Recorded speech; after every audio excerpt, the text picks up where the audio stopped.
اے اللہ مجھے نیک اولاد عطا۔ سورہ آل عمران کی آیت میں 38 میں زکریا علیہ السلام کی دعا اللہ رب العزت نے نقل کی اور فرمایا کہا ربی حب لی من لدنک ذریۃ طیبہ، اے اللہ مجھے تیری طرف سے پاکیزہ اولاد عطا فرما، انک سمیع الدعاء، یقیناً تو دعاؤں کو سننے والا ہے۔ تو یہاں دیکھیے دو انبیاءوں نے اولاد کی نعمت کو طلب کیا، یاد رکھیے۔ تو لہٰذا جس کا بھی نکاح ہو وہ لوگ ظاہر سی بات ہے ایکسپیکٹ کرتے ہیں کہ ان کو اولاد ہوں گی، انہیں بھی چاہیے کہ ایسی دعاؤں کا وہ اہتمام کرے، چونکہ نکاح کے بعد انسان کو اولاد ہوتی ہے، یاد رکھیں، ٹھیک ہے۔ اور اللہ رب العزت جب لوگوں کو اولاد دے دیتا ہے تو لوگوں میں سے کچھ لوگ، یاد رکھیے، یا تو اولاد ہونے سے پہلے یا نہ ہونے کی شکل میں، یا تو اولاد ہونے کے بعد رب العزت کے ساتھ شرک شروع کر دیتے ہیں، اور اس بات کی گواہی خود قرآن نے دی، یاد رکھیے، یہ بات میں اپنی طرف سے نہیں رکھ رہا ہوں، قرآن میں اللہ رب العزت نے اس بات کو وضاحت کی، مطلب یہ نعمت جو دی جاتی ہے، اس نعمت کا شکرانہ ادا کرنے کے بدلے کبھی کبھار ہم کفر کر بیٹھتے ہیں، کبھی کبھار ہم شرک کر بیٹھتے ہیں، چاہے اس کے نہ ہونے کی وجہ سے یا اس کے ہونے کے بعد۔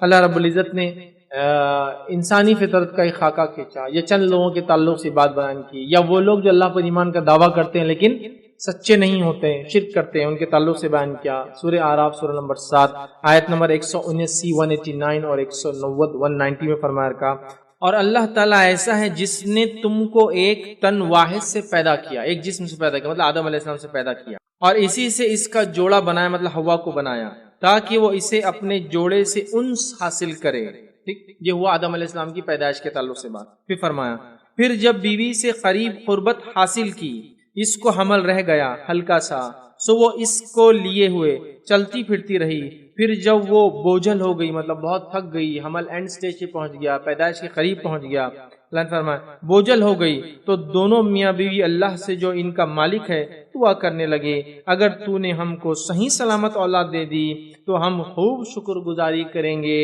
پھر اللہ فرماتا ہے آگے، سو جب اللہ نے دونوں کو صحیح سلامت اولاد دے دی تو اللہ کی دی ہوئی چیز میں وہ دونوں اللہ کا شریک قرار دینے لگے، سو اللہ پاک ہے ان کے شرک سے۔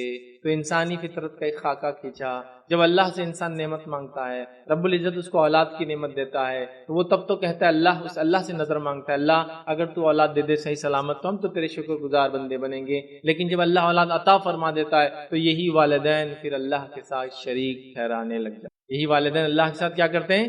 شریک ٹھہرانے لگ جاتے ہیں۔ تو اللہ رب العزت نے وضاحت کر دی، جب وہ نعمت دیتا ہے، دیکھو اولاد نعمت ہے، نہ ہونے کی شکل میں آزمائے جاؤ تو بھی شرک مت کرنا، دیے جانے کی شکل میں جو ہے نعمت کا شکر ادا کرنا اور کبھی رب العزت کے ساتھ شرک نہ کرنا۔ لیکن آج ہمارے سماج میں اولاد نہ ہونے کی وجہ سے یا بیمار ہونے کی وجہ سے یا اس کی پیدائش کے بعد کتنے نہ جانے ہم شرک کرتے ہیں، بلکہ اللہ کے علاوہ دوسروں کو اس کا ذریعہ بیان کرتے ہیں کہ ان کے وسیلے سے، ان کے واسطے سے یہ اولاد ہمیں نصیب، جبکہ اللہ نے خاکہ کھینچ دیا کہ مانگتے اللہ سے، مصیبت آ جائے حمل کا آخری وقت تو دعائیں کرتے اللہ صحیح سلامت دے دے، ہم تیرے شکر گزار بندے بنیں گے، اللہ عطا کر دیتا ہے، تو پھر کہیں ایسا نہ ہو اس نعمت پہ ہم غلط راستے پر چلے جائیں۔ آئیے آگے بڑھتے ہیں۔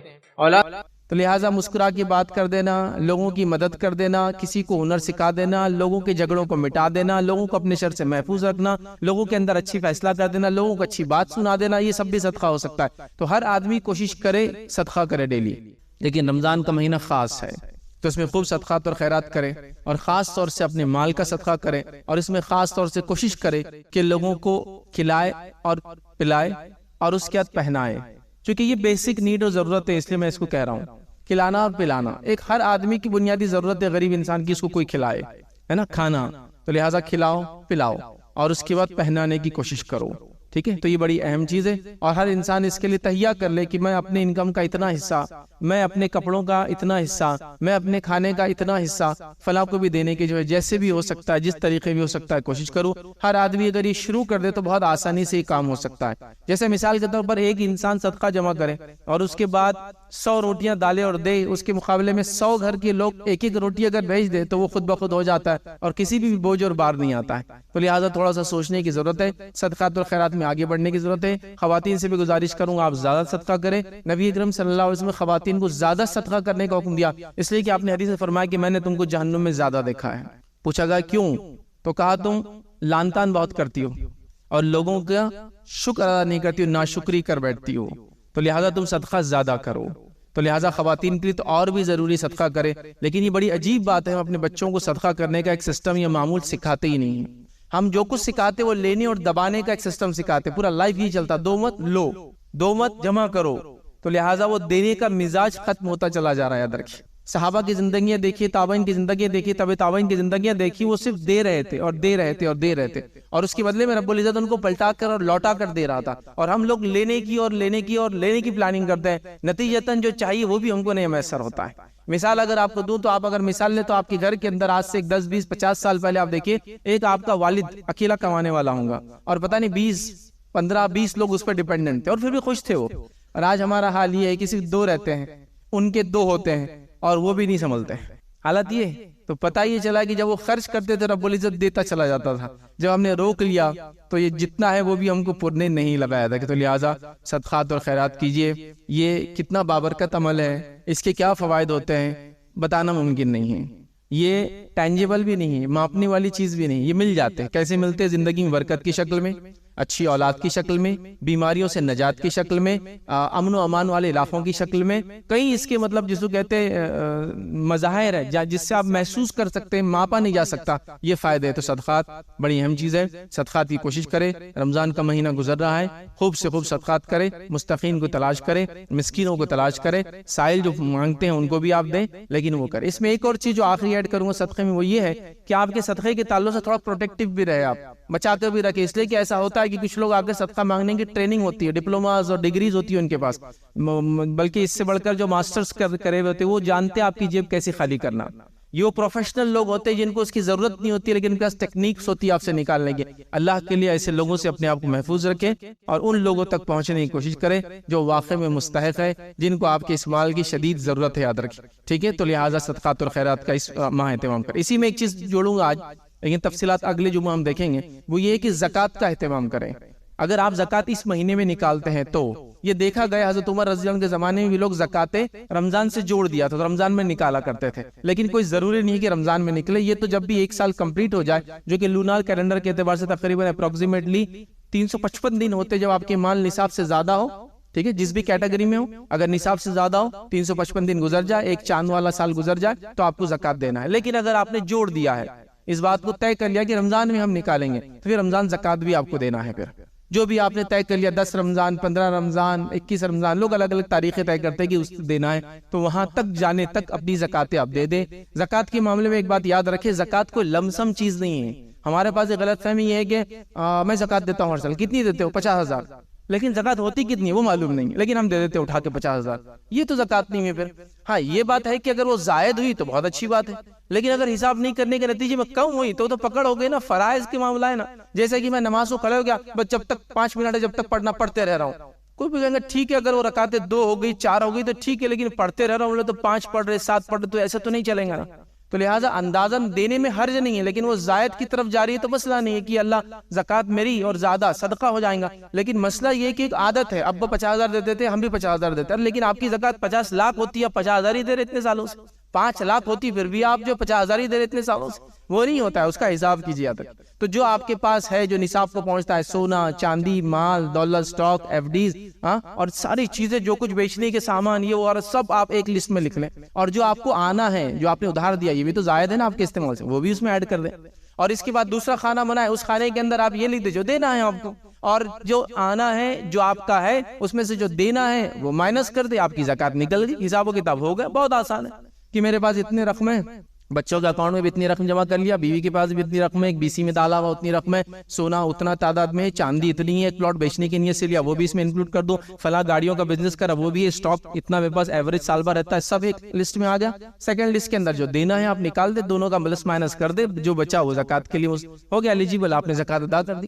اس سے زائد پھر آپ کو جو دینا ہے آپ دیتے رہیں. جیسا کہ آپ 50,000 دیتے تھے ہر سال اور آپ کی زکوٰۃ صرف 30 ہوتی ہے تو میں کہوں گا دیتے رہے 50، کوئی مسئلہ نہیں، کیونکہ اس میں زائد جا رہا ہے. لیکن حساب کر لینے میں فائدہ یہ ہے کہ آپ کو اندازہ ہو جاتا ہے، معلوم ہو جاتا ہے کہ میں نے اپ ٹو دا مارک اپنی زکوٰۃ ادا کی، اور باقی چیزیں میں صدقات کے اندر انشاءاللہ دوں گا تو ڈبل خوشی ہوں گی. زکوٰۃ تو دینا ہی فرض ہے، صدقہ بھی میں نے دیا، اور زکوٰۃ دینا بڑی اہم چیز ہے. اس لیے کہ زکوٰۃ کے نہ دینے والے یاد رکھیں دنیا اور آخرت میں اللہ رب العزت کے عذاب کے مستحق ہوتے، یاد رکھیں. ٹھیک ہے، اور زکوٰۃ یاد رکھیے نصاب ہے، لیکن صدقات کے لیے کوئی نصاب نہیں ہے، ہر آدمی جو ہے دے سکتا ہے. یاد رکھیں. بہرحال ہم زکوٰۃ اگر دیتے اس مہینہ تو نکالے اور اس کے مستحقین تک اس کو ضرور پہنچائے. جو اس کے 8 مد قرآن نے کہیں اگلی بار انشاءاللہ ہم دیکھیں گے, ان تک اس کو پہنچانے کی کوشش کرے. سب سے پہلے اپنے اطراف, اپنے رشتہ داروں میں, اپنے اطراف, اپنا شہر, اپنی بستی, اور اس کے بعد دیگر علاقوں میں بھی آپ اس کو بہرحال پھر دے سکتے ہیں. اس کے ساتھ ساتھ جو ہے اس مہینے کے اندر آپ کو فطرے کا بھی اہتمام کرنا ہے, وہ بھی جب آپ چاند دیکھ لیں عید کا, اس کے بعد سے لے کر عید کی نماز جہاں بھی آپ پڑھتے ہیں اس سے پہلے اس کو ادا کر دیں. جمع کرنے کے اعتبار سے اگر 1-2 دن پہلے بھی اگر جمع کرنے کا نظم ہو, کہیں سسٹم ہو, دینے کا نہیں جمع کرنے کا, جیسا کہ کوئی مسجد ہے, کوئی مدرسہ ہے, کوئی اسکول ہے, کوئی کالج ہے, کوئی NGO ہے, آپ کا جمع کرتی ہے فطرہ اور پھر ڈسبرس کرتی, بانٹتی ہے, تو لہٰذا اس کو ایڈوانس میں دینے میں پھر کوئی حرج نہیں. پھر چاہے اناج کی شکل میں لے جا کے دے, یا آپ دور ہے تو کہہ دے کہ اتنا کیش ہے میرا, اس میں اناج لے کے آپ دے دو. لیکن ان کا بھی کام ہے اس کو جب بانٹیں گے تو وہ چاند دیکھنے کے بعد سے لے کر دو, عید کی نماز سے پہلے یاد رکھ. جو لوگ کسی باہر سے آپ کو پیسہ بھیجتے ہیں, ایسا کوئی US سے آپ کو پیسہ بھیج رہا ہے, اس کا آپ خیال رکھیں کہ اس کے چاند اور اس کی عید کی نماز سے پہلے آپ کو دینا ہے, وہ 1 دن پہلے ہو جاتا ہے. اس کا ہوتا ہے نا, کچھ لوگ باہر سے پیسہ بھیجتے ہیں, تو وہ بھی آپ اس کو خیال رکھیں کہ اس کی عید کی نماز سے پہلے وہ فطرہ اس کا نکل جائے. ٹھیک ہے, تو لہٰذا فطرہ ہم سب کو دینا ہے. جو لرزشیں, جو خطائیں, جو کمزوریاں روزے کی حالت میں ہم سے ہو جاتی ہے, تو اس کا یہ کفارہ ایک طرح سے بن جاتا ہے. نبی اکرم صلی اللہ علیہ وسلم فرمایا, جس نے اس کو عید کی نماز سے پہلے ادا کر دیا تو یہ فطرہ ہوا, اور جس نے عید کی نماز کے بعد کیا تو یہ عام صدقہ ہوا. تو لہٰذا اس میں بہت زیادہ محتاط رہے کہ آپ کو چاند دیکھنے کے بعد سے لے کر عید کی نماز سے پہلے کرنا. اس میں ایک چیز جو ہم سے غلطی ہوتی ہے وہ یہ ہے کہ لوگوں کو میں نے دیکھا کہ ایک رمضان کو ہی دے دیتے ہیں فطرہ, اور کہتے ہیں کہ لوگ کھائیں گے پئیں گے رمضان بھر. فطرے کا مقصد یاد رکھیے, وہ آپ کے روزوں کی لرزشوں کا وہ کفارہ ہے, اور ایک طرح سے عید کے دن مسلمان بھوکے نہ رہے یا کوئی مسلمان بھوکا نہ رہے, وہ اس کا مقصد ہے. رمضان کے روزے اس کا مقصد نہیں, وہ آپ الگ سے دیں. تو لوگ ایڈوانس دے دیتے ہیں, یہ ایک ہوتا ہے. دوسرا یہ کرتے ہیں کہ اس کو کیش میں نکال دیتے ہیں.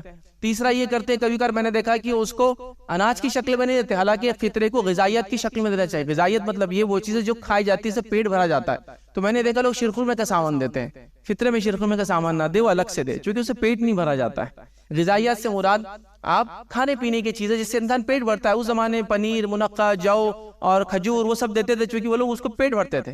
کھجور اور دودھ بولے تو عربوں کا کھانا ہوگا پورا ہی. پنیر اور اس کے ساتھ کچھ تیل وغیرہ اور روٹی سے وہ کھانا کھاتے تھے, اس کو مکمل ان کا فوڈ تھا یہ, تو وہ دینا چاہیے. تو ہمارے پاس لیکن لوگ کیا کرتے ہیں, ایک اناج کو خاص طور سے دیتے ہیں, اور وہ کیا ہے, گیہوں. دیکھیں گیہوں دے سکتے ہیں, اس زمانے میں گیہوں مہنگا تھا تو اس لیے لوگ زیادہ دیتے تھے. سمجھ رہے ہیں, مہنگا تھا تو زیادہ دیتے تھے, تاکہ اللہ کی راہ میں دے رہے ہیں, فطرہ دے رہے ہیں تو اچھا ہو. ابھی ہم گیہوں کو چپکی گئے سیدھا جا کر, بس گیہوں ہی دینا ہے, اور وہ بھی فطرے کے گیہوں الگ ٹائپ کے ہوتے ہیں. فطرے کے گیہوں راشن کی دکان سے آتے ہیں, اپنے گیہوں فلاں دکان سے آتے ہیں. وہ دکاندار بھی فطرے کے گیہوں کا ایک تھیلا رکھ دیتا ہے. جنرلی اس تھیلے کو آپ دیکھیں گے تو اس کو اٹھائیں گے تو اس میں سے آٹا خود نکلتا ہے, مطلب وہ کیڑے لے ہوتے ہیں, خراب گیہوں ہوتے ہیں, اور آپ اس کو فطرے میں دے رہے ہیں. جو صحابہ تابعین فطرے میں گیہوں دینا جو سسٹم شروع ہوا تو اس لیے ہوتا ہے کہ مہنگی غذائیت ہے, مہنگا اناج تھا. اب ہم لوگ اس کو چھپا کی گئے, تو آپ کیا کریں, ایسا اناج دے جو بہت آسان ہو. چاول بھی آپ دے سکتے ہیں, آپ کے علاقے میں جوار کھائی جا سکتی تو وہ بھی دیجیے, مکہ کھایا جاتا تو وہ بھی دیجیے. ظاہر سی بات ہے غذائیات ہے, مہنگی بھی ہے تھوڑی سی, ٹھیک ہے, لیکن دے. یہ وہ لوگ اچھے سے اچھی چیز دیتے تھے, تو تھوڑا سا اس کو کوالٹی وائز امپروو کرے اور لوگوں تک پہنچانے کی کوشش کرے. اور گیہوں کو ثابت ہی دینا کوئی ضروری نہیں ہے, آپ پساوا بھی دے سکتے ہیں, کیونکہ بہت سارے مشکلات ہوتے ہیں پھر اس کو لے کے جانے گے. تو بہرحال یہ اصل ہے. اور کچھ لوگوں کا سسٹم ہوتا ہے, وہ جب عید کی نماز کو جاتے ہیں بغیر تحقیق کی کس کو دے رہے, بس جو لوگ بیٹھے ہوتے ہیں نا ان کو دیتے ہوئے چلے جاتے ہیں. ان لوگوں کا حال یہ میں نے دیکھا, کچھ لوگوں کا تو رکشے لاتے ہیں آپ کے پاس گیہوں لینے کے لیے. رکشے لا رہا ہے کوئی آدمی گیہوں کے لیے, اس کا مطلب اس نے کتنے جمع کر لیا آلریڈی, تھیلے کی تھیلے لے جا رہا ہے. تو ضرور ڈھونڈیں لوگوں کو جو مستحق ہو اس کے, ان تک پہنچانے کو. آپ کے علاقے میں نہ ہو تو تھوڑا دور کے علاقے میں. ابھی آپ کے پاس ٹائم ہے رمضان میں, لسٹ بنا لیں کون آپ کو لگتا ہے محلے میں مستحق ہے, کون آپ کو لگتا ہے رشتہ داروں مستحق ہے, لکھ لیں. اور ایک آدمی کے اعتبار سے 2.5 سے 3 کلو کے بیچ میں جو آپ مناسب سمجھے بہرحال اس کو, چونکہ وہ کوانٹٹی جو آتی تھی وہ آج کے زمانے میں لوگوں الگ الگ اقوال گرامز کے اعتبار سے, بہرحال 2.5 کلو سے 3 کلو کے بیچ میں جو زیادہ کی طرف جائے اچھا ہے. کیا اس میں جا رہا ہے, کیا کلو کیوں آتے ہیں, ہر فرد کی طرف سے آپ کو دینا ہے. آپ کے گھر میں جتنے ہیں بڑے اور بوڑھے اور بچے وغیرہ سب کی طرف سے دینا ہے. تو فطرے کا اہتمام کریں. اسی طرح اس رمضان کے مہینے میں کوشش کریں کہ دعاؤں کا خاص اہتمام کریں, اور دعاؤں کو اپنے لمٹ لیس رکھے. اپنے لیے تو رکھے لیکن لمٹ لیس رکھے, اس مطلب ساری امت کے لیے اس کو رکھے. یہ بات بڑی عجیب ہے, ہم لوگوں کو تو یہ دیکھا کہ اپنے بچوں کے لیے بھی دعائیں نہیں کر رہے ہیں, ہم دوسرے وغیرہ تو باقی اللہ میرے بزنس سے برکت دے, بس ختم, اتنا ہی تھا, ہو گیا, کچھ بھی نہیں اس کے آگے پیچھے. امت بھی بزنس کر رہی ہے, اولاد بھی بزنس کریں گے, تو لمبی دعائیں ہونا چاہیے, ان دا سینس کہ دور تک جائے. بہت زیادہ چیزوں کو اکوموڈیٹ کیجیے اپنی دعاؤں کے اندر, صرف اپنے آپ کو مت رکھیں. بلکہ حدیث میں تو الفاظ یہ ہے کہ جب بندہ اپنے بھائی کے لیے کوئی دعا غائبانہ میں کرتا ہے تو اس سے اچھی مجلس میں اس کے لیے دعا کی جاتی ہے, مطلب فرشتے کرتے ہیں. تو کسی کہنے والے کا ایک قول ہے کہ جو تم اپنے لیے مانگنا چاہتے ہو اس کا بہتر طریقہ یہ کہ دوسروں کے لیے مانگو، اس سے اچھی مخلوق تمہارے لیے وہ چیز مانگیں گی، مطلب فرشتے مانگیں گے تمہارے لیے. تو بہت لمیٹڈ کر دیا دعاؤں کو، میرا فلاں، میرا یہ، میرا یہ، میرا یہ. انبیاؤں کی دعا دیکھیے آپ، نسلوں کے لیے کرتے تھے، جنریشنز کے لیے کرتے تھے، قیامت تک کے لیے کرتے تھے. تو اپنی دعاؤں کو جو ہے اس میں احاطہ کیجئے لوگوں کا. جہاں اپنی مصیبتوں کو آپ ٹالنا چاہ رہے تو وہیں امت کی مصیبتوں کو بھی یاد رکھ کے خاص اس کو بیان کیجئے اللہ کے سامنے، بار بار بیان کیجئے اللہ تعالیٰ کے سامنے. ٹھیک ہے. تو دعاؤں کا اہتمام، اور دعاؤں کے اندر خاص طور سے توبہ اور استغفار کا اہتمام اپنے لیے بذات خود بہت اہم ہے. یاد رکھیے توبہ اور استغفار، اور خاص طور سے سحر کے وقت میں توبہ کرنا. اللہ تعالیٰ نے قرآن میں 2 سے 3 مرتبہ کہا کہ مومنوں کی صفت یہ ہے کہ وہ اسحار سحر کے وقت میں استغفار کرتے ہیں. استغفار بھی دعا ہے اپنے معافی کی، اپنے مغفرت کی، اپنے گناہوں کی معافی. یہ بھی اس میں ایڈ کیجئے، اس کا خاص حصہ رکھیے. بڑا ایک میجر پارٹ یہ بھی ہو کہ اپنے لیے معافی مانگے، اپنے گھر والوں کی طرف سے معافی مانگے، اپنی خطاؤں پر معافی مانگے، اپنی لرزشوں پر معافی مانگے، جو گناہ زندگی میں پچھلے ہو چکے اس سے معافی مانگے، اگلے گناہوں سے بچنے کے لیے توبہ اور استغفار کرے. بڑی اہم چیز ہے، یاد رکھیے. تو توبہ اور استغفار کا مخصوص اہتمام، اپنی دعاؤں کا ایک پارٹ اس کو بنا لیجئے، اور یہ عادت ڈالی کہ اپنے بچوں کو، اپنے گھر والوں کو بھی اس کی عادت ڈالے. تو دعاؤں کا خاص اہتمام اور توبہ اور استغفار کا خاص اہتمام رمضان کے اندر ہوگا. اور خاص طور سے سحر میں سب اٹھتے ہیں. عام دنوں میں سحر میں اٹھنا تھوڑا سا مشکل جاتا ہے، یا وہ ٹائم پہ ہم عام طور سے اٹھتے نہیں ہیں، یاد رکھیں. اس لیے کہ 5 وقت کی نمازیں ہی ہو جائے تو بہت بڑی بات ہے آج کے دور میں. ہم یہ کہیں گے کہ بڑا توفیق ہے، نصیب والا انسان ہے، چونکہ وہ بھی لوگوں سے ہو نہیں رہی. تہجد تو ایک مخصوص چیز ہو گیا تھا، لیکن یہ انبیاؤں کا، صلحاء کا، نیک لوگوں کا، یہ ہم سے پہلے کا شیوا تھا، یاد رکھیں. اور اس کے کئی فضائل میں کہ یہ گناہوں کو معاف کراتی ہے، درجات کو بلند کراتی ہے. تہجد کی نماز سحر کے وقت میں جو عام طور سے آخر وقت میں پڑھی جاتی ہے، اس کے خصوصیت میں سے خصوصیت یہ بھی ہے، اس بات کو آپ یاد رکھیے. بھی وقت نہیں ہے کہ اس کی ہم تفصیلات میں جائیں. آپ چاہتے ہیں کہ آپ کو اللہ بیماریوں سے نجات دے تو یہ نماز کا اہتمام کیجئے، چونکہ حدیث کے اندر یہ الفاظ ہے کہ یہ بیماریوں سے نجات دلاتی ہے. نماز بیماریوں سے نجات دلاتی ہے. نماز صبح کا اٹھنا، نماز کا پڑھنا بیماریوں سے آپ کو نجات دلاتا. تو کتنے لوگ بیماریوں سے پریشان ہیں، تو اس نماز کا اہتمام شروع کرتے ہیں. کئی فائدوں میں سے انبیاء کا طریقہ ہے، نیک لوگوں کا طریقہ ہے، درجات کو بلند کرتا ہے، گناہ کو معاف کراتا ہے، اور ساتھ میں جو ہے بیماریوں کو دور کرتا ہے. بڑی بات ہے، بڑی بات. بہرحال ہم اس کا خاص طور سے اہتمام کریں. تو دعائیں اور خاص طور سے توبہ استغفار. توبہ کے لیے آپ اللہ سے نادم اپنے گناہوں پہ کافی ہے. توبہ کے بارے میں غلط فہمی لوگوں کو ہوتی ہے. لوگ پہلے مسجد میں بیٹھتے ہیں، پھر ادھر دیکھتے کوئی دیکھ رہا تو نماز کے ہاتھ، پھر ادھر دیکھتے کوئی دیکھ رہا تھی، اور جلدی سے دونوں ہاتھوں کو اٹھاتے اور ایسا کر کے کچھ کرتے. اور تو لفظ بھی شاید توبہ توبہ بولتے، میں نے سنا نہیں ایگزیکٹلی کیا بولتے ہیں، اور دونوں گالوں پہ ایسے ہاتھوں کو لگاتے ہیں ادھر اور ادھر، توبہ توبہ کرتے. اور وہ بھی ادھر ادھر کوئی دیکھ نہ لے اس کے ساتھ کرتے. کوئی دیکھ لے تو پھر زبان باہر نکال کے شرمندگی سے دونوں ہاتھ نیچے بھی کر لیتے ہیں کہ وہ ایسا کچھ بھی نہیں ہے، بس تھوڑا بہت تھا کر لیا میں نے. تو یہ توبہ نہیں ہوتی ہے. توبہ مطلب ایک راستے پہ ہم چل پڑے تھے، گناہ کا تھا، اس سے پلٹ جانا ہے، ریٹرن ہو جانا، یو ٹرن لے لینا ہے، گناہوں کی زندگی چھوڑ کر نیکی کی طرف میں آ گئے. یہ توبہ تھی. اور استغفار کیا ہے؟ جو پچھلے گناہ ہو چکے اس کی معافی، اور اگلے نہ ہو بلکہ اللہ سے ہمیشہ معافی. تو استغفار، توبہ استغفار اس لیے ایک ساتھ استعمال ہوتا ہے، تھوڑا معنی میں فرق ہے. ایک پلٹنا اور ایک گناہ کی معافی چاہنا. تو توبہ کرتا تو آدمی پھر استغفار بھی کرتا ہے گناہوں کی معافی کے لیے. بہرحال تو توبہ اور استغفار کا خاص طور سے اہتمام کریں. اسی طرح اس مہینے میں کرنے والے اعمال میں اس چیز کو بھی آپ جوڑ لیں کہ اس مہینے میں آپ خاص طور سے صلہ رحمی کا معاملہ کریں، رشتوں کو جوڑنے کا معاملہ. رشتوں کو جوڑنے کا معاملہ کیا ہے کہ رشتہ داریوں کو باقی رکھے، قائم رکھے، ہے نا. اس کے لیے کیا کر سکتے ہیں؟ جو کچھ بھی کر سکتے ہیں. الگ الگ لوگوں کو الگ الگ استطاعت اللہ نے دی. جیسا غریب رشتہ داروں کی مدد کرنا آ گیا، صلہ رحمی ہو گیا. رشتہ داروں کو کچھ چیزیں دینا لینا ہو گیا رمضان کے مہینے میں جو ضرورت کی ہو سکتی ہے، یہ اس میں آ گیا. ٹھیک ہے، آپ سال بھر بھی کریں، اس مہینے میں خاص کریں، خاص کریں. ہاں پر صلہ رحمی مطلب صلہ رحمی مطلب رحم کے رشتوں کو، رحم کے ریلیشن شپ کو باقی رکھنا. رحم سے مراد یوٹرس، بچے دانی، ماں کے پیٹ میں بچہ جہاں رہتا ہے اور پھر پیدا ہوتا ہے، اس سے جو رشتے لے کر آتا ہے اس کو یہ رحم کے رشتے، اس کو صلہ رحمی کہتے ہیں. ان کو جوڑے رکھنا اور رشتوں سے صلہ رکھنا. رحم کے جو رشتے، جیسے پیدائش سے کیا کیا رشتے لاتا ہے، ماں باپ، ماموں چچا نانا دادا، سب لاتا ہے نا پیدائش. تو رشتے ایک تو پیدائشی لاتا ہے بچہ، دوسرا سسرالی بناتا ہے، اور تیسرا دوستی کے ذریعے بناتا ہے. 3 ہی رشتوں کی قسمیں ہوتی، ایک پیدائشی، ایک سسرالی اور ایک دوستی کے ذریعے بنتے ہیں. تو یہ رشتے ہیں، تو پیدائش کے رشتے ہیں.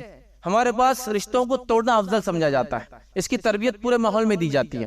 کیسے ماحول میں دی جاتی ہے؟ شادی ہوتی، بیوی چاہتی ہے شوہر سب سے رشتہ توڑ دے. سبحان اللہ. ایک زمانہ آتا ہے اس کے بچے بھی رشتہ توڑ دیتے بعد میں، پھر پریشان رہتی. ہوا کیا تھا میرے سے جوانی میں، ہوا تھا جو غلطی ہوئی تھی آپ سے.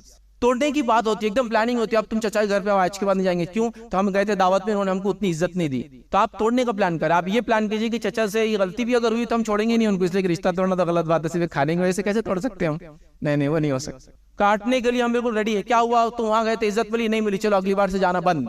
ریڈی ہے رشتے توڑنے کے لیے, جوڑو اس کو. بہت اہم چیز ہے. حدیث قدسی کے اندر الفاظ ہے کہ اللہ تعالیٰ نے رحم کو جب بنایا تو رحم نے اللہ کے سامنے دعائی دی کہ اللہ میرے رشتوں کو لوگ توڑیں گے بعد میں چل کے, چونکہ اللہ نے اس کو بتا دیا تھا. تو اللہ نے کہا جو تجھ سے رشتہ جوڑے گا میں اس سے اپنا رشتہ جوڑ لوں گا, جو تجھ سے رشتہ توڑے گا میں اس سے رشتہ توڑ لوں گا. ہاں, دین اور اسلام کی خاطر رشتے توڑنا افضل ہے. وہ ایسے ہی کوئی کہہ رہا آپ کو شرک کی دعوت دے رہا اور کہہ رہا ہے کہ اگر یہ کرے تو آنا, نہیں تو نہیں آنا, تو آپ کہے پھر میں آپ کی اس وجہ سے کہ آپ نے مجھے مجبور کیا میں توڑا دوں, تو افضل ہے, یہ الگ بات ہے. لیکن یہاں کوئی افضل نہیں ہے. یہاں صرف کھانا نہیں دیے, گھور کے دیکھے, فلاں نہیں کیے, دعوت میں نہیں بلا, عزت نہیں ملی, شرف نہیں ملا, مقام نہیں ملا, ہم کو یاد نہیں رکھے, فلاں نہیں کرے, رشتہ ختم. یہ تو کوئی ریزن ہی نہیں. انہوں نے یاد نہیں رکھا, آپ یاد رکھیے ان کو, یہ تو خاص بات. دوسری چیز ہوتی نہیں, وہ ہم سے اچھا سلوک کریں گے تو ہم بھی کریں گے نا بھائی. وہ روز گالی دے رہے, ہم کیا کریں؟ اگر وہ بھی ایسا سلوک کرے, آپ اچھا ان سے کرے اس لیے کہ وہ آپ سے کر رہے ہیں, تو دونوں میں فرق کیا ہے؟ ہم چھوٹے تھے تو گھر میں بڑے لوگ بولتے تھے, ایسا کچھ بچے تھے ہمارے پاس, ان کے گھر ہم گئے تو ہکال دیتے تھے, ہمارے گھر آئے تو ہم بھی ہکال دیتے تھے. تو گھر رشتے دار بڑے لوگ بولتے تھے گھر کے, ارے پھر تم میں اور ان میں فرق کیا ہے؟ تم دونوں تو ایک جیسے. ہم کو سمجھتا نہیں تھا, اب سمجھ میں آتا اس میں مانا کیا ہے. مانا ہے کہ اگر اس نے بھی تم کو ہکال دیا اور تم نے بھی اس کو ہکال دیا, دونوں ایک جیسے ہی اللہ کے سامنے, کیا فرق ہوا؟ تو وہی تو کہنا چاہ رہا ہوں. اس نے آپ کو رشتہ توڑا, آپ نے بھی توڑ دیا, انہوں نے نہیں فلاں کیا, رشتوں کو توڑی مت, جوڑیے. تو اس مہینے کو صلہ رحمی کا مہینہ بنائیے. دو بھائیوں میں جھگڑا تھا تو ملانے کا ذریعہ خود بھی بنے اور ملا بھی دے ان کو, آپس میں مل لیں. باپ اور بیٹے میں کوئی اختلاف ہے ختم کرے اس مہینے میں. بہو اور ساس میں اختلاف ہے مٹانے کا مہینہ ہے, معاف کر دے, کسی کو درگزر کر دے, زندگی کو چینج کر دے. رشتے ٹوٹے تھے کئی زمانے سے, تو اب جوڑو ان کو, تلاش کرو کہاں ہے کیسے اس کو جوڑنے کی, اور واپس سے جس کو کہتے ہیں قائم کرنے کی, اور اس میں کرو. اس کے بڑے فضائل ہیں, اس کے بڑے فائدے ہیں. ان کے رشتہ جوڑنے کے فائدوں میں سے سب سے بڑا فائدہ یہ ہے کہ صلہ رحمی کی نیکی سب سے زیادہ جلدی بدلہ دیتی. معلوم حدیث کے اندر سب سے زیادہ, مطلب جس نیکی کا سب سے جلدی بدلہ ملتا ہے وہ صلہ رحمی ہے, ایک دم مل جاتا ہے.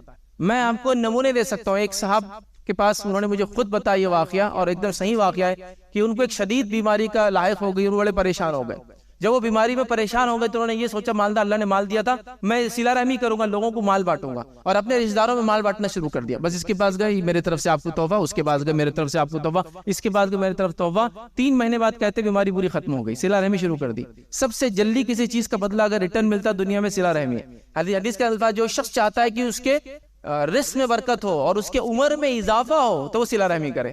رزق میں برکت چاہتے, عمر میں اضافہ, صلہ رحمی شروع کرو. رشتوں کو جوڑنا, بیماری کیا ہے, ایک طرح سے انسان مر جائے گا, ختم ہو جائے گا. صلہ رحمی کرنے سے عمر میں برکت, عمر بڑھتی ہے. تو ظاہر سی بات ہے انہوں نے بیماری میں صدقہ کیا, صلہ رحمی ہو گئی, لوگوں نے محبت کی, دعائیں کی, ہاتھ اٹھا کے اپنے اس بھائی کے لیے وہ آیا تھا, اور اللہ تعالیٰ نے بیماری کو دور کر دیا. صلہ رحمی کے لاتعداد فائدے بہرحال کبھی انشاءاللہ اس موقع ملا تو ہم اس کو بہرحال دیکھیں گے. صلہ رحمی کیا ہوتی ہے, اس کے فائدے کتنے زیادہ ہیں, اور اس میں ہم کو آگے بڑھ چڑھ کر حصہ لینے چاہیے. تو بہرحال یہ چند اعمال تھے جو میں نے مناسب سمجھے رمضان کے اس مہینے کے اندر آپ لوگ کریں. پچھلے بار بھی کچھ اعمال رکھے تھے, اگلی بار بھی انشاءاللہ زکوٰۃ وغیرہ چیزوں کے تعلق سے ہم باتوں کو دیکھیں گے.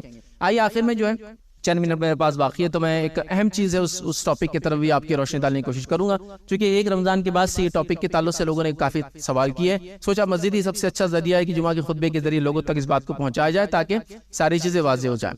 ایک رمضان کے بعد سے جو چیز جو چلن میں آئی, جس کے تعلق سے بہت زیادہ سوالات میرے پاس بھی آئے, لوگوں نے کہا, اور چونکہ میں کچھ تھوڑا بہت نالج دین کا بھی رکھتا ہوں اور لاء کی فیلڈ میری اپنی ہے, میں ایک لائر ہوں, تو بہرحال سی اے کے تعلق سے لوگوں نے بڑے سوالات کیے. تو سوچا جمعہ خطبے میں بتا دوں, ایک اویئرنیس لوگوں کو اس کے ذریعے جو ہے بات پھیل جاتی ہے. تو ایک ڈر کا ماحول, ایک خوف کا ماحول لوگوں نے بنا دیا. جیسے ایک بل تھا, سی اے بی تھا پہلے, سٹیزن امینڈمنٹ جو بل تھا, ایک اب ایکٹ بن چکا ہے. بہرحال وہ اس کے رولز اینڈ ریگولیشن, بہرحال وہ بل تو 2019 میں آ گیا تھا, جب آپ جانتے کورونا سے پہلے جو احتجاجات چالو تھے. بہرحال اب وہ اس نے شکل لے لیا, اس کے رولز ریگولیشن نوٹیفیکیشنز وغیرہ آ گئے. بہت چھوٹا 1 پیج کا نوٹیفیکیشن ہے, کسی کو پڑھنا ہے تو آپ پڑھ لیں, چند اس کے رولز آ گئے. تو وہ لوگ بڑے خائف ہو گئے اور ڈر گئے.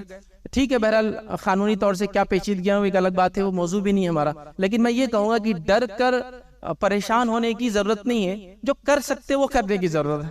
جس میں سب سے پہلے میں یہ کہوں گا, جتنے بھی یہ چیزیں ہیں یا جس کی جو بنیاد ہے, C A, N R C, N R P, جو اس کی جو بنیادیں ہیں, وہ یہ ہے کہ کیا آپ اس ملک کے شہری ہے, اور شہریوں کو کاؤنٹ کرنا اور نئے لوگوں کو شہریت کیسے دینا, اس کے لیے ساری چیزیں کی جا رہی ہے. گزارش کروں گا کہ جو لوگ, اور پریشانیاں ڈر کے لیے نہیں, جو لوگ ڈر رہے ہیں ان کے جواب میں یہ بات کہہ رہا ہوں کہ آپ کو اس کے لیے صرف آپ کی پیدائش کو ثابت کرنا ہوتا ہے, جس کے لیے میں آپ سے گزارش کروں گا برتھ سرٹیفکیٹ اگر آپ کے پاس ہو تو یہ آپ کے لیے مور دین انف ڈاکیومنٹ ہے آج کے دور میں.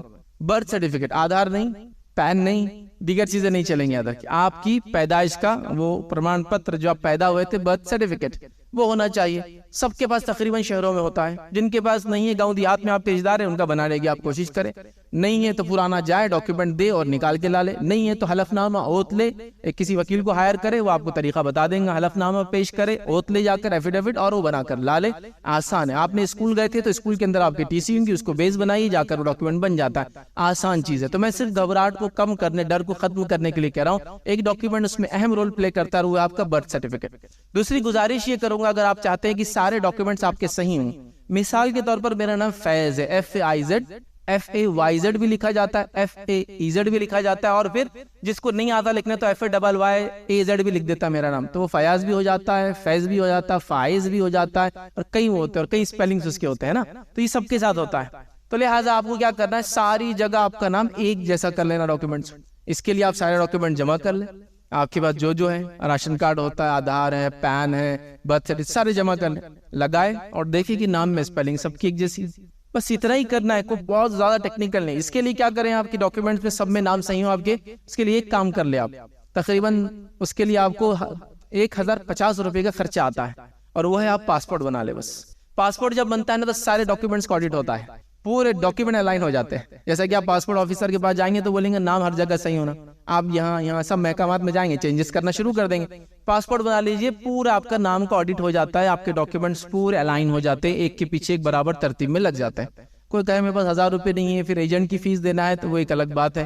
لیکن اگر آپ کروانا چاہتے ہیں, آپ کا نام وغیرہ سب صحیح ہے کیا, تو آپ ایک پاسپورٹ بنا لیں. پاسپورٹ بھی ایک بہت اہم ڈاکیومنٹ ہوتا ہے, لیکن NRC CA NRP وغیرہ کے اندر آپ کی پیدائش اصل ہے, تو آپ کے برتھ سرٹیفکیٹس آپ یاد سے بنا لیں, نہ ہو تو ڈھونڈ لیں.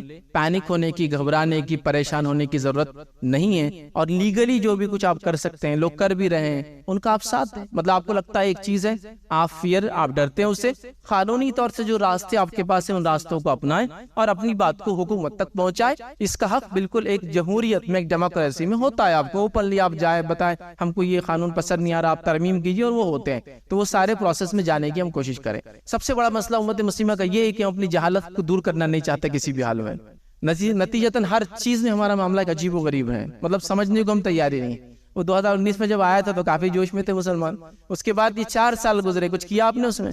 جتنے پریشان تھے, کوئی ڈاکیومنٹ بنایا نہیں. ہم کو تو ڈاکیومنٹ دینا ہی نہیں. میں دینے کی بات کر بھی کہہ رہا ہوں آپ, لیکن ڈاکیومنٹ ہونا تو چاہیے نا, صحیح ہونا یہ تو درست ضروری ہے نا. چاہے آپ کچھ بھی کریں, عمرہ حج کے لیے جائیں گے تو لیں گے آپ کو پاسپورٹ, ڈاکیومنٹ صحیح ہونا, نام صحیح ہونا, کرنا چاہیے. لیکن معاملہ ایسا ہے کہ پھر آ کے کوئی کچھ بولیں گا تو تب ہم دوڑیں گے, بھاگیں گے, پھر آ کے کوئی بولیں گا فلاں ہو رہا ہے, اور اتنا گھبرا جاتے ہیں, اتنا ڈر جاتے ہیں. وہ لوگوں سے جا کر بات نہیں کرتے جو اس فن یا اس علم کے ماہر ہوتے ہیں, اور پھر پریشان ہو جاتے. لہٰذا گزارش کروں گا, پریشان ہونے کی ضرورت نہیں ہے. ایک بنیادی ڈاکیومنٹ نام بھی لے لیا میں نے آپ کو, برتھ سرٹیفکیٹ بنا لے. اور جو آدمی پیسہ رکھتا ہے, اپنے سارے معاملات کو صحیح کرنا چاہتا ہے قانونی طور سے پیپر میں, تو ایک پاسپورٹ بنا لے. ساری چیزیں آپ کی الائن ہو جاتی ہے, ترتیب میں آ جاتی ہے, صحیح رنگ سے بن جاتی ہے. یاد رکھیں. اسی پر میں اپنی بات کو جو ختم کروں گا. اللہ رب العزت سے دعا ہے کہ اللہ سبحانہ تعالیٰ ہم کو رمضان کے اس مہینے کو صحیح سے گزارنے کی توفیق عطا فرمائے. اللہ رب العزت اس مہینے کو ہمارے لیے مغفرت کا مہینہ بنا دے. اللہ رب العزت اس مہینے کو ہمارے لیے قرآن کی تلاوت اور اس پہ عمل کرنے کا, اور اس کے بعد زندگی پر اس پہ عمل پیرا ہونے کا مہینہ بنا دے. اللہ رب العزت اس مہینے کو ہمارے دل کی دنیا کو تبدیل کرنے کا جو مہینہ بنا دے. اللہ رب العزت جو عبادتیں اس مہینے میں ہم کریں, ان عبادتوں کے ساتھ ہم زندگی بھر جیے, اس کی توفیق ہم لوگوں کو عطا فرما دے. اللہ رب العزت اس مہینے کو ہمارے لیے صلہ رحمی کا, رشتوں کو جوڑنے کا مہینہ بنا دے. اللہ رب العزت یہ مہینے کو ہمارے لیے توبہ اور استغفار کا جو مہینہ بنا دے. ہماری توبہ اور استغفار کو اللہ رب العزت جو ہے قبول کرے. اللہ رب العزت جو مصیبت زدہ لوگ ہیں ان کی مصیبتوں کو جو ہے دور کرے. اللہ رب العزت جو پریشان حال لوگ ہیں ان کی پریشانی کو دور کرے. جو مقروض ہے, جو قرض میں جو تلے دبے, اللہ تعالیٰ ان کی قرض کی ادائیگی میں جو ہے مدد کرے. اللہ رب العزت وہ لوگ جو بیوہ ہیں, عورتیں مطلقہ ہیں, غیر شادی شدہ, ان کے